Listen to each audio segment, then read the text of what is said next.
What's shaking? Hey, I'm Rick Jordan. Today, we're going all in. All right, today I'm especially pumped because I was just on this dude's show just a little bit ago. I don't know if it's out yet, but it was so much fun having a conversation with him because we saw each other at VCon and just he saw me on stage and I was just having an awesome time there. And he's like, well, I got to connect with this dude. So we did. Serial entrepreneur, performance coach, dynamic public speaker, tech visionary and thought leader, husband of 17 years and father of 2, co-founder of That One, a top podcast agency in the world, and of course now author of Rocket Fuel. C-Roc, welcome to the show, man. What's up, Rick? Thanks for having me, man. Gratitude. Always like to start shows with gratitude. Oh, I love that for sure. You know, I've been putting that out to my team a lot lately too. You know, I'm starting the day for that because there's a lot of stress in the workplace always, right? There's a lot of things that are unknown, but it's like, what are we grateful for today? It's like, we're fighting in an acquisition right now, you know, and fighting, I mean, like pushing up the timeline to close it. And at the same time, it's like, oh, there's all this stress, but it's like, dude, we have an acquisition. We have money to fund the acquisition. You know, it's super, super gratitude every day for that. Yeah, I mean, listen, I always think of that. Like, you know, when I wake up in the morning, I'm like, you know, I have a house I just woke up in. I have a bed I just woke up in. Like the little simple things, man. Yeah. It makes all the difference. And I know a lot of people have heard about that, but yet so few people practice it. For sure. Absolutely. You know? We talked a little bit before because I was just on your show, right? I just mentioned that, and which is an amazing show, dude. Freaking love it. Thank you. Thanks. And it's What Are You Made Of? That's your show, which is top 1% in the world. It's awesome. And the question you asked me, of course, was what are you made of? So I've got a question for you today. What does all in mean to you? Well, all in means to me that you're committed. It reminds me of the word committed. And when I talk about committed, I'm talking about, because when I commit, I'm all in, like everything in, head, shoulders, knees and toes, butt cheeks, everything in. Because I understand that in life, if I want 100% participation for myself, that I got to do things when I don't feel like doing it, when it's hard. Those are the two things I focus on because I know I'm going to do it when it's easy. I know I'm going to do it when I feel like it. So all in, man, both butt cheeks. That says a lot. I think that's enough. Dude, I think that's the best answer I've ever had. For real. I'm going to steal that. That's amazing. That even gets in, like I was imagining like a cold plunge as I started envisioning this, right? Your butt cheeks going in. Dude. Yeah, Rick, when like I'm at the ocean or I'm in the pool and I'm trying to go in, you got to jump in, right? Because otherwise you're tiptoeing in. And when you get up to your thighs, the upper thigh area, and above, it's like, I don't know if I want to do this. Yeah. You know? So like committing is like putting all your junk in. So just Dude, that's fantastic. I'm gonna get a little deep right away because as you were talking about this, because I'm sure we all have these examples. Can you be a little vulnerable for a moment and tell everyone, about a time that you did not go all in? Yeah, I mean, first thing I'm just going to tell you, first thing that came to my mind is when I went to college to play football. I went all in to something. I didn't go all into football. Yeah, because I didn't drink until I got out of high school, and I went to senior week at the beach, and first time I ever had a drink, it was a wine cooler of all things, and I had one, and I got a buzz, and I was like, wow, this is cool, and I hadn't drank before. I was so focused on football. When I finally got to college and football camp was coming up and all this, I saw girls and parties, like real parties and I came from a small town, okay? Yeah. Real selection of women. And I was like, this is like fantasy land. So I went all in on partying and half-assed football. And, I look back on that nowadays and I'm like, man, if I would have just given it all. Now, I wasn't the size to play NFL. It was Division III. I wasn't getting a scholarship. But yeah, I didn't go all in there, and I don't think that was good enough to, not just for playing time, but for the team and my teammates. I'm not really satisfied with that. Yeah, that's an interesting perspective, man, because as you start, it's cool because I was watching your expression as you were saying all this, and as soon as you started talking about your team, because that's one thing that really kind of hit my heart. because you weren't even just thinking like, hey, how did it affect me when I didn't put both butt cheeks in, put all your junk in? You were thinking about how that choice of yours affected everybody else around you. Yeah. I mean, at the end of the day, like nowadays I want to do great things, and I can't do great things with, just myself. I need a team to do that. And I apologize. The Alexa, I didn't even think about that going off and Ring doorbell and all that. But what's she doing? Yeah. Yeah. Somebody delivering something to my door. So yeah, thinking about to myself, like not being able to do great things by myself, you need people. And so who knows? I could have been just something that pushed us over the edge in a game, or you just don't know. Yeah. To think about being the person responsible for that and that lack of leadership that I had at that moment. Now, I'm not beating myself up over it, Rick, and I'm not regretting necessarily or anything like that. It's just lessons to learn. Everything's a lesson to learn from.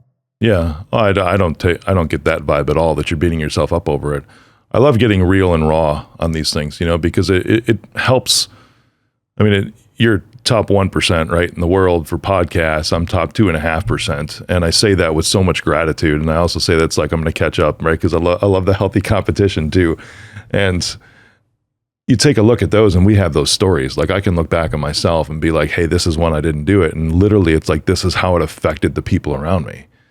So as I hear you talking about this and see your expressions on your face, man, we have big hearts. I think that's one of the reasons why we vibe together so well, and how we connected. It's like our goal is not just to lift ourselves up. Our goal is it's like the rising tide lifts all boats, right? We love to be the tide, baby. We absolutely love to be the tide, but we like looking around and seeing all those boats rising up with us at the same time. Yeah. I mean, shit, by yourself, being successful by yourself sucks. It's lonely. Yeah. And so for me, I've always been a people builder because I've been around so much brokenness in my life, witnessing anxiety, depression, mental health issues, overprescription of medication, overdoses, suicide, conflict. I've been around all that and I just didn't like it. And I'm the kind of person, for some reason, I was just built this way that if I don't like something, I figure out a way to change it or help it or do something about it. Yeah. Not just sit and complain about it. So from a young age, I've dealt with that, and I just became a person that's like, I'm just going to be a beacon of light, a people builder, an elevator, so. Yeah, I love that. Could you identify when you didn't go out, maybe it's that story or a different story, but what was the thing that you feel, inside of you that caused you to not go all in any of those moments? Has it been the same thing over and over again in your life, like a pattern you've realized that you've had to work on? Well, I think people go all in on something. It's like, if you don't go all in on this thing you think you should be going all in on, you're going all in on something. You're going all in on not doing that and focusing on something else. So for me, it's like, what is your mission? What's your purpose? And if you're going all in on that, you're good. When you slip off of that, you're going all in on someone else's purpose and mission. So I believe in setting intention in life. I got a formula that I talk about a lot about writing your story down and what you want. And when you write your intention down in the morning, I like to write a story about my life. And that sets my intention. When I set my intention, that leads to what I pay attention to. If I don't set my intention, somebody else will set my intention for me. There's no middle ground. You either set your intention, you live out that attention, and that's what you focus on with your attention. Or somebody else's attention comes in, pushes you, grabs your attention. And here's the important part, Rick. What you pay attention to is what you validate as existence in your universe. Your universe, there's a main universe, and then there's a universe that we all perceive. Each of us have these glasses on, let's say, and our perceptions are all shaping a universe. Well, you have the choice of creating your universe or letting someone else create your universe, and it all stems from setting your intention or going off of someone else's intention. So to me, not being all in is, you're not all in on a specific thing, but you're definitely all in on one or the other. Wow, that's powerful, man. I told you we were going to get deep and vulnerable quick, right? It's kind of how we roll around here. Dude, you've done so much. I mean, looking at everything, I'm looking down at it right now. It's, clearly it's like the first thing that I read off your bio was serial entrepreneur, and you've gone from whatever industry you were in, which I want to talk about that because that was tech, right? Which is what I'm in, and then into real estate after that. No, actually real estate first. Oh, really? Yeah, real estate and mortgages for 17 years. Yeah. Wow. That's cool. Oh, you left your industry in real estate. I misread that. That's interesting. In your 40s. Yeah. So why'd you shift from that, dude? Because I mean, that's like what everybody wants to get into. And now you're like, I'm jumping ship. I'm out of here. Well, I started as a real estate agent 18 years ago, and then got into mortgages very shortly after that because I realized I was a listing and buyer's agent, right? Yeah. And I hated showing people houses. I couldn't stand driving them around. I was top sales and listing agent very quickly because I just go after it. When I want something, I just go after it. But I didn't like showing houses, and I saw some buddies of mine that were in the mortgage space, similar, but they were doing the lending. And I'm like, they got the keys to the castle over there, and two, they're making good money. Yeah. And they don't have to drive people around the houses. So I said, let me go try that out. So I talked to a buddy of mine who was my best friend, who I was referring my business to. I said, hey, I want to try out the mortgage thing. He's like, no, you're my top referral partner. I said, listen, I promise you I will make it worth your while. Immediate self-preservation there, dude. Yeah. I told him, I promise you I'll make it worth your while. Yeah. So when we ended up going over there, I did very well. He ended up making money because he was a manager at that time. And then we ended up partnering. And I ended up being in that business, the mortgage space, for 17 years, started as a loan officer, and then built up branches, had 50 some employees, 7 branches, doing 11 to 13 million, depending on the year, a year in revenue. Make good money. I just was not fulfilled. It was like, there's something more here. I have power. I know, Rick, I just have this thing. I don't know where it comes from, but I know that I have this being that's just so massive. Yeah. And I can't live with myself not using it and playing the game that it's designed to play. Mortgages just wasn't it, man. And I felt trapped at times. I felt like, because I was making good money, and you feel like, man, I can't just leave here. Where am I going to make this kind of money? Like, you feel like there's nothing else that you can make this kind of money in. And that just comes from ignorance and lack of knowledge of something. So I started traveling, and I started seeing other people make money at different things. And I just started realizing, wait a minute, there is more out here, but I'm going to have to take a step back, take a step forward. I believe we talked about this. Yeah, we sure did. It might've been us where we talked about, hey, your net worth sometimes has to dip to make it go, because you don't want good in your life. You want great. Yeah.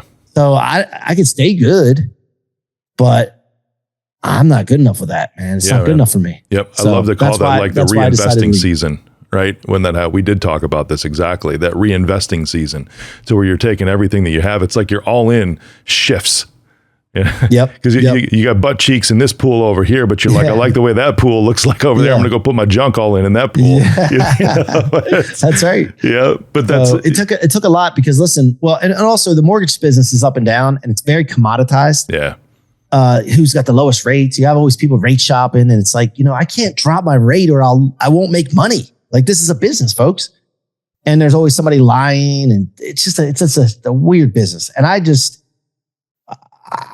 don't want to be a part of that stuff. So getting out of it, there's no perfect time to exit something and move into something else.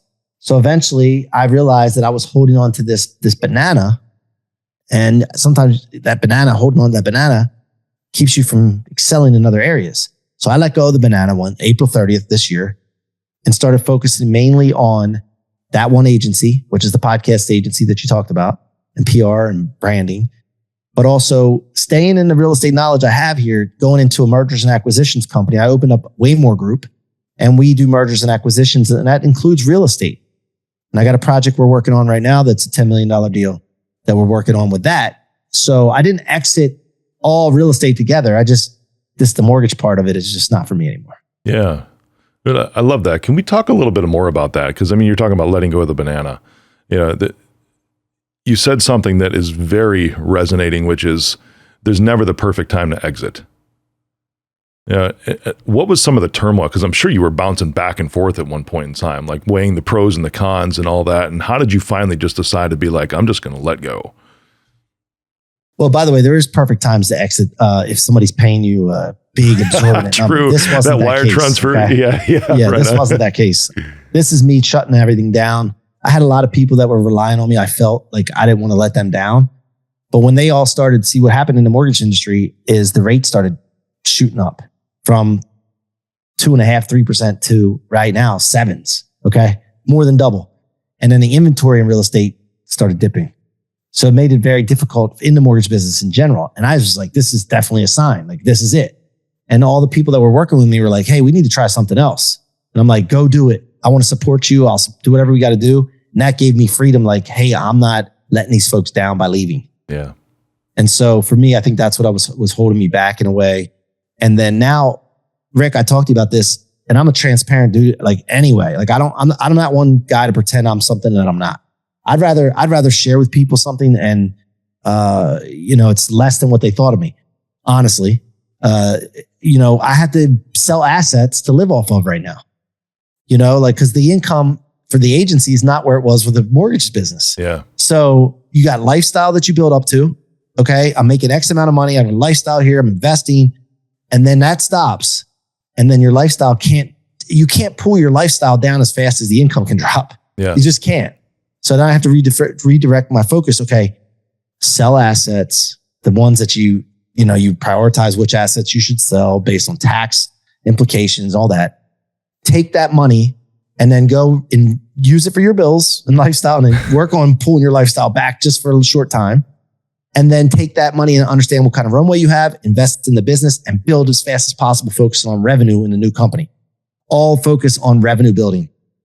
Because if I spend my focus on, if I go all in on just saving expenses, you can only save so many expenses. Dude. So my time needs to be focused on the infinite potential of revenue generating. Yeah. And so that's what I've been focused on recently. It's sometimes I wake up in the morning saying, what the heck did I do?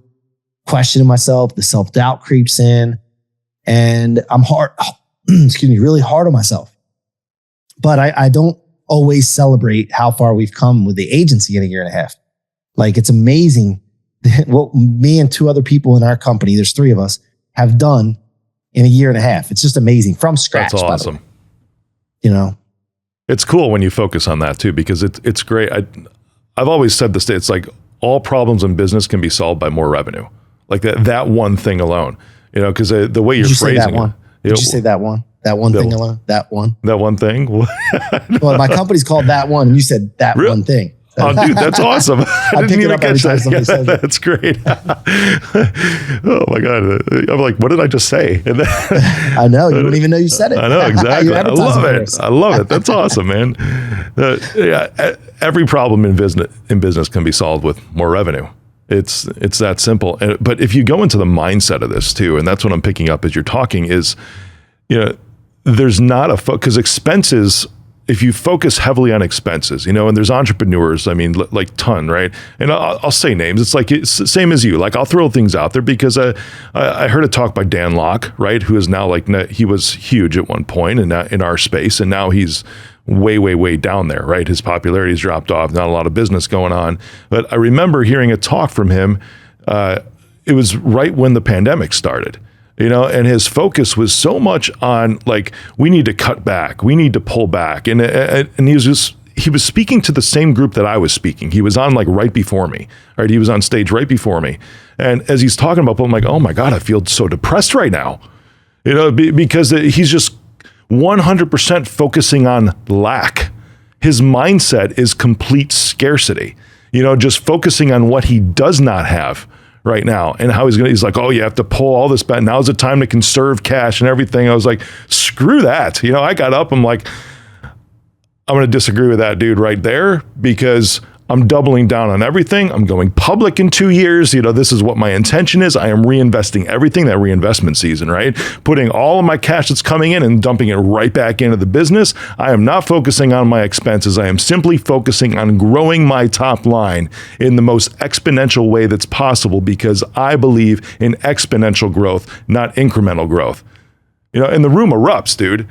And it's exactly what you're saying, and I'm going to shut up here. We did the same thing, didn't we? It's like you went on a rant on your show. No, it doesn't matter. I love it. No, whatever. Yeah. You're firing me up, dude. Yeah, but that's it. All of your issues can be solved in business by just generating more revenue. When you have cash problems, create more cash. Don't try to hoard on to what little you think you have. Well, the other thing is when you go, there is a period of time where you got to be disciplined and tighten up. Okay. And you just don't spend all of your time on that. Yeah, you focus frugality. Yep. You got a day and you just clean house. What can we get rid of? Boom, boom, boom. Just get rid as fast as you can. Then invest all the rest of your time on generating revenue. The thing about it is, when I talked about that lifestyle thing, when I'm trying to pull down on that lifestyle, it doesn't happen fast. but we can survive on a lot less than we think. Because when we get used to this lifestyle, we get fat, comfortable, complacent, not really literally fat, but like, and you think you need all this stuff. And then you like start cutting out television, you start cutting out different things, not just money that's going out the door, but time and attention and behaviors that you're using that aren't going towards the mission. You should take time to do that. And in your mind, a lot of times you think to yourself, this is permanent. Oh my gosh, I can't believe I'm going to be living like this. It's not permanent. Nothing's permanent except unless you get plucked from this planet.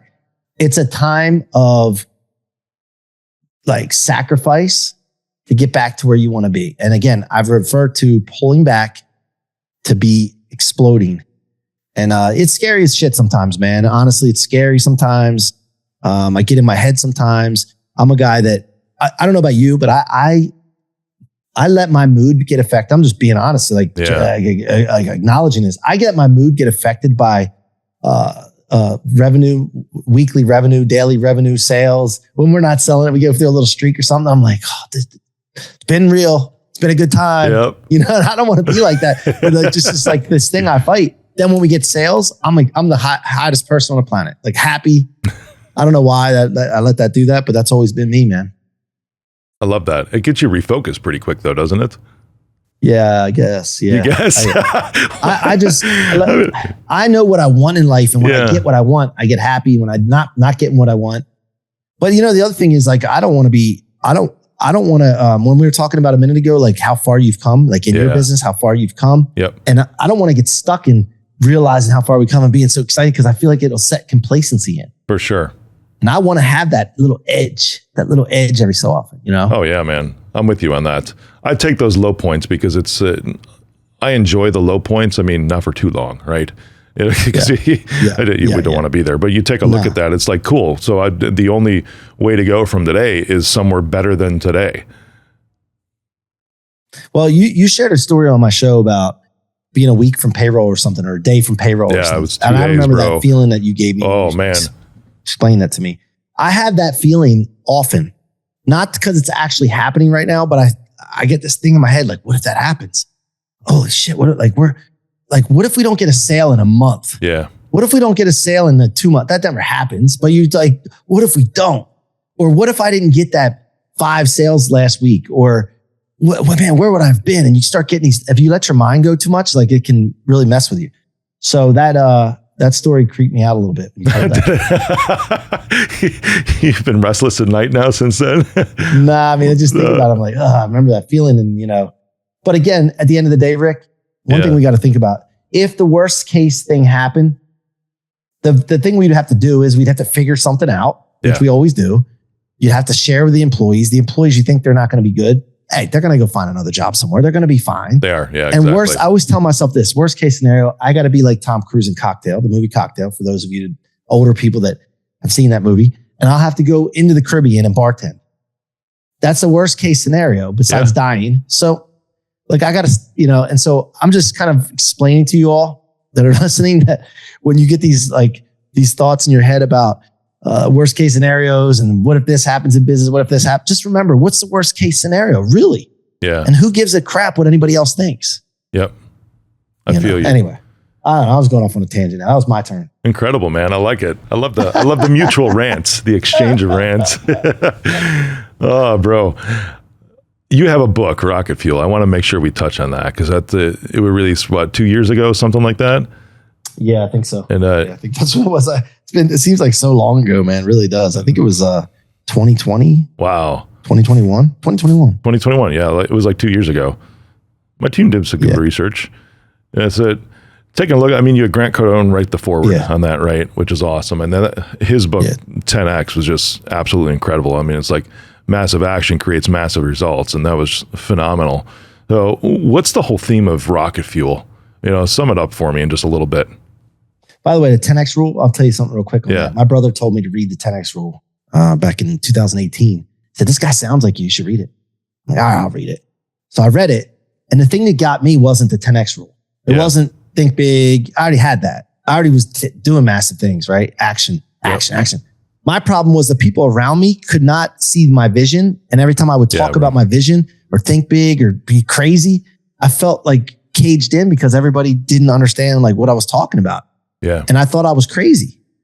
And in that book, it validated this thing. Like, you're not the crazy one. You're not crazy if you think big. People in general have given up on themselves. They've given up on their mission. They've given up on their dreams. And so they're confused. They think that they don't have anything left to be really go big. They settle. You're not the crazy one. And that validated something for me. And that's when I like just went off. Now, my book, I wrote my book because I noticed something in my life that everything that came my way that would seem to stop me or slow me down or be a bad thing, quote unquote, a bad thing. Really, I realized that it wasn't. I realized that everything that came my way was actually a training session or training material, information, data, or fuel. I would take the stuff and I would store it in my fuel tank versus my trunk. Most people keep all that stuff in the trunk. It weighs them down and slows them down. And I kept it in my fuel tank my whole life, not knowing what I was doing. I just realized that I was using things for fuel to become unstoppable. So every time in my life I would be going good, something would happen. I'd say, oh man, this is bad. I don't like it. But I would put it in my fuel tank and I would convert and it would push me further and faster. So I had to write a book about this because I feel like, man, this is something I realized. And once I realized it, it was even more powerful. And I also realized something else, Rick, that when you start to go through personal development, and you run into bad things again, that doesn't work as good because you start feeling like you need more higher octane fuel. That toxic fuel doesn't work as much. So I started realizing as I got more developed, my engine's more developed, I needed a higher octane fuel. The higher octane fuel came from future. Like, what do I want in life? What are these big goals and dreams? I want to take my company public, whatever it is. That became my higher octane fuel, and that pulled me further faster than the toxic stuff. But you got to use the toxic stuff until you develop yourself, find out really who you are, what you're made of, and then go from there. So I wrote a book about all this.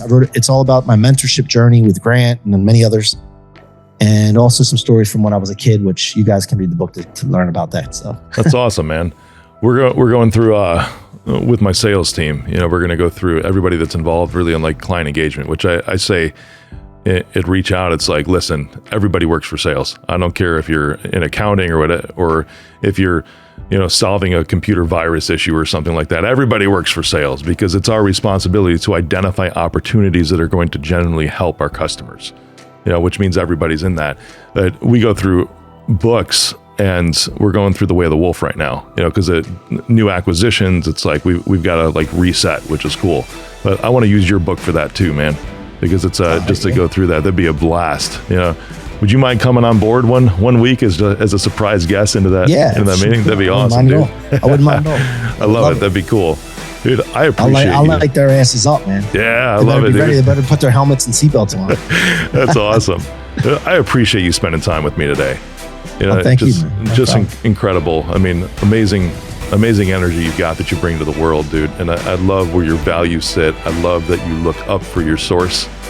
And it's just incredible. I'm expecting good things for you, brother. I'm grateful for you. Thanks for coming on. Thank you. Thank you very much, man. Appreciate you having me. It's been a pleasure. Great job. All right, share this out, please, with a bunch of people. Let's blow up C-Roc's podcast to be top 0.1% in the world. All right, let's do that. Thanks, brother. Thank you.